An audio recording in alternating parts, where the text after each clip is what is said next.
नारद और माया। एक सुंदर और जवान मुनि थे जिनका नाम था नारद। वे भगवान के बड़े भक्त थे और वेद पुराणों के ज्ञाता थे। इन ग्रंथों का अध्ययन करते करते उनके मन में एक शब्द आया। वो शब्द था माया, जो उनकी समझ में नहीं आया। उन्होंने अध्ययन करते करते मन ही मन सोचा कि यह माया क्या है, ये माया क्या है भला। अंत में उन्होंने उस पुस्तक को जोर से बंद कर दिया। नहीं, मुझे समझ में नहीं आ रहा, ये माया है क्या। मन ही मन कहा, और जब तक समझ नहीं आए तब तक मुझे चैन नहीं आएगा। उन्होंने कई पुस्तकें खोज डाली, कई ज्ञानियों से पूछा, पर उन्हें संतोष नहीं हुआ। अब मैं क्या करूं? मेरी कौन मदद करेगा? उन्होंने सोचा। फिर अचानक खड़े हो गए और बोले, मुझे मेरे प्रभु श्री कृष्ण के पास जाना चाहिए, उन्हें अवश्य ही मालूम होगा। वे तुरंत द्वारिकापुरी की ओर चल पड़े, जहाँ श्री कृष्ण निवास करते थे। श्री कृष्ण ने उनका हार्दिक स्वागत किया। नारद, भगवान श्री कृष्ण बोले, नारद, तुमने बड़ा अच्छा किया। श्री कृष्ण उन्हें गले लगाते हुए बोले, जो तुम मुझसे मिलने चले आए, पर वत्स क्या बात है? तुम कुछ बेचैन से लगते हो। नारद बोले, हाँ प्रभु। नारद ने बड़े ही विनम्र भाव से भगवान को साष्टांग प्रणाम करते हुए कहा। साष्टांग प्रणाम यानी लेटकर। अपने मेरे मन की बात ठीक ठीक जान ली। मैं आपके पास एक समस्या के समाधान के लिए आया हूँ। भगवान बोले, वह क्या नारद? भगवान, आप कृपया मुझे समझाइए। नारद ने हाथ जोड़कर प्रार्थना करते हुए कहा, और कृपया मुझे दिखाई गई माया क्या होती है? श्री कृष्ण जी जोर से हंस पड़े और बोले, बस इतनी सी बात तुम्हें सता रही है? पुत्र, चलो तुम्हें यह पता चल जाएगा माया क्या है। पर अभी नहीं, तुम थक गए होगे, कुछ दिन रुककर आराम करो।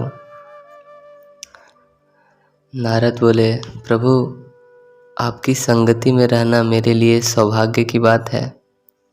नारद बोले, कुछ दिन बीते पर उन्हें अपने प्रश्न का उत्तर नहीं मिला। वह बेचैन होने लगे, पर संकोच से श्री कृष्ण को याद नहीं दिला पाए। एक दिन श्री कृष्ण ने उन्हें उनके साथ दूर देश की यात्रा करने के लिए कहा। वे लोग प्रातःकाल ही निकल पड़े और कई कोस चलने के पश्चात श्री कृष्ण बोले, नारद, मुझे प्यास लगी है, क्या तुम मेरे लिए थोड़ा सा पानी ला सकते हो? नारद अपनी अभी लाया, यह कहकर नारद दौड़ पड़े। थोड़ी दूर पर एक गांव था। उन्होंने एक कुटिया का दरवाजा खटखटाया और एक अत्यंत सुंदर कन्या ने दरवाजा खोला। वाह, क्या दिव्य सुंदरता है, वे धीम से बोले और उसे घूरने लगे। वह कन्या छेप गई और नज़र नीची करती हुई अपने मधुर स्वर में बोली, कृपया अंदर आइए महाराज, मैं आपकी क्या सेवा कर सकती हूँ? मोहित व्यक्ति की तरह नारद भीतर आकर बैठ गए, पर कुछ कह न सके।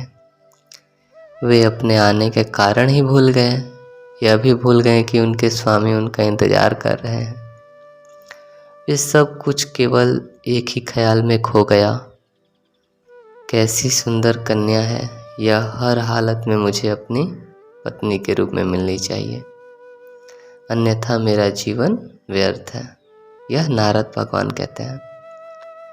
कन्या ने कमरे से निकलकर अपने पिता को अंदर भेज दिया। सफ़ेद दाढ़ी वाले उस वृद्ध आदमी ने नारद का स्वागत किया। पधारिए महाराज, मेरी कुटिया को पवित्र कीजिए। आपको अतिथि के रूप में पाकर मैं धन्य हो गया।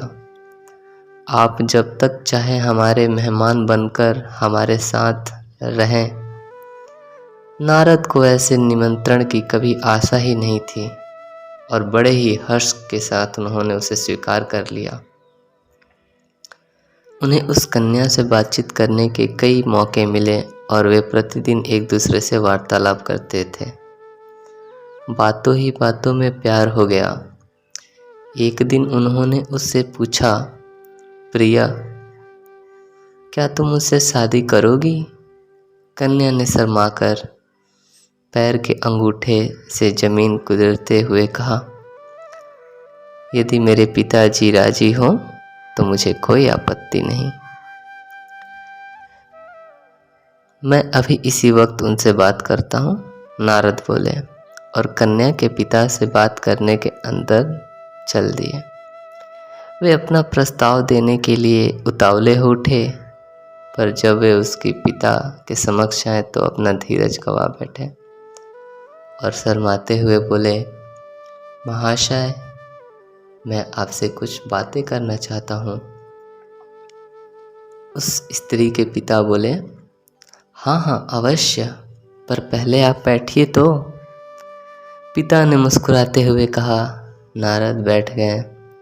वे हाथ रगड़ने लगे, सिर खुजलाने लगे और फिर बोले, हाँ तो महाशय, मेरा एक प्रस्ताव है या एक निवेदन है। नहीं, क्या मुझे आप क्या हाँ कर देंगे? अच्छा, आपकी कन्या, मेरा मतलब वो वृद्ध आदमी जोर से हंस पड़े और बोले, बेटा, मैं समझ गया। यदि मेरी बेटी हाँ कर दे तो मेरा आशीर्वाद तुम्हारे साथ है। धन्यवाद पिताजी, धन्यवाद, नारद प्रशंसा से बोले। पर बेटा, मेरी एक अर्जी है, पिता ने कहा। वह क्या पिताजी? नारद ने पूछा। शादी के बाद तुम्हें यहाँ मेरे साथ रहना होगा, पिता ने कहा। नारद ने यह बात खुशी खुशी मान ली। एक सुबह दिन शुभ मुहूर्त देखकर नारद का उस कन्या से विवाह हो गया। वे अत्यंत प्रसन्न हुए। इसके पश्चात 12 वर्ष बीत गए। उनके ससुर का स्वर्गवास हो गया। नारद ने उनकी संपत्ति प्राप्त की। वे अपनी जान में सुख चैन का जीवन व्यतीत करने लगे। अपनी पत्नी, बच्चे, खेत, गाय, बछड़ों के साथ वे समय कटने लगा। अचानक एक रात एक भयानक आवाज़ सुनकर वे चौंक कर जागे। ओहो, यह तो तूफान सा लगता है। उन्होंने बाहर देखते हुए मन ही मन कहा, चाहे बादल गरजे, बिजली चमके या मूसलाधार पानी बरसे, मैं तो अपने परिवार में अपनी पत्नी और बच्चों के साथ निश्चिंत और सुखी हूँ। यह सोचकर वे वापस सो गए। उनकी खुशी ज़्यादा देर तक नहीं रही। थोड़ी देर में भयंकर बाढ़ आ गई।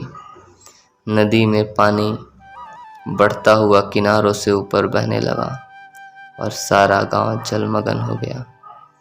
मकान गिर गए, पशु आदमी बहाव में बहने लगे और डूबने लगे।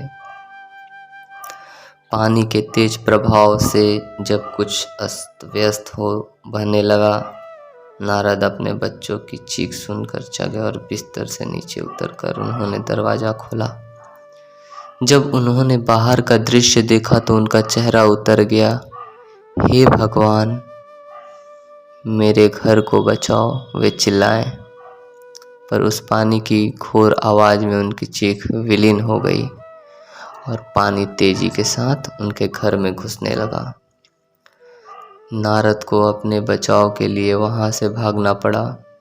उन्होंने एक हाथ में अपनी पत्नी का हाथ पकड़ा और दूसरे हाथ में अपने 2 बच्चों को थाम लिया। एक छोटे बालक को उन्होंने अपने कंधे पर बिठा लिया और पानी के उस तेज बहाव को काटने का प्रयत्न करने लगे।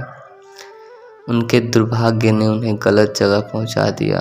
2-4 कदम चलने के बाद बहाव और तेज हो गया और कंधे पर बैठा हुआ बच्चा पानी में गिर गया, बह गया। एक दर्द भरी आह नारद ने होठों से निकली। उस बच्ची को बचाने में बाकी 2 बच्चे उनके हाथ से सब छूट गए और वे उसी बाढ़ में खो गए। इस असहाय हालत में दुखी और गुस्से से उन्होंने सौगंध की झड़ी लगा दी। एक दूसरे को पकड़े पति पत्नी बाढ़ में जूझते रहे। पर हाय उनकी प्यारी पत्नी जिसे वे अपनी सारी ताकत लगाकर पकड़ रखे थे, वह भी उस तेज प्रभाव के कारण क्रूर बाढ़ में बह गई। नारद बहते बहते किनारे पर जा गिरे और घोर विलाप करने लगे। हे भगवान, मैंने ऐसा क्या किया था जिसके कारण आपने मुझे यह सजा दी? अब मेरा जीवन का कोई प्रयोजन नहीं। नारद विलाप करते हुए, ओ निर्दयी, मुझे भी मार डालो, ऐसा वो कहने लगे। अचानक उनके पीछे से एक धीमी सी आवाज आई, मेरे बेटे, पानी कहाँ है? तुम तो मेरे लिए पानी लाने गए थे और तुम्हें तो गए आधे घंटे से भी ज़्यादा हो गया। आधा घंटा नारद संभल कर खड़े होते हुए बोले, यह कौन बोल रहा है? उन्होंने पीछे मुड़कर देखा, प्रभु आप? 12 वर्ष बीत गए और यह सब हो गया, फिर भी आप कहते हैं केवल आधा घंटा? श्री कृष्ण ने मुस्कुराते हुए बोले, नारद मेरे पुत्र, तुम माया का मतलब जानना चाहते थे ना? यही तो है माया। अब हम इस कहानी को पढ़ के हमें क्या शिक्षा मिली, यह भी हम बताते हैं। हमें इस कहानी से शिक्षा यह मिली है कि माया की शक्ति ऐसी है कि वह व्यक्ति के मन में जीवन के मर्म और उद्देश्य को भूलने की लिप्सा भर देती है। मनुष्य को उससे सदा सावधान और सतर्क रहना चाहिए। धन्यवाद।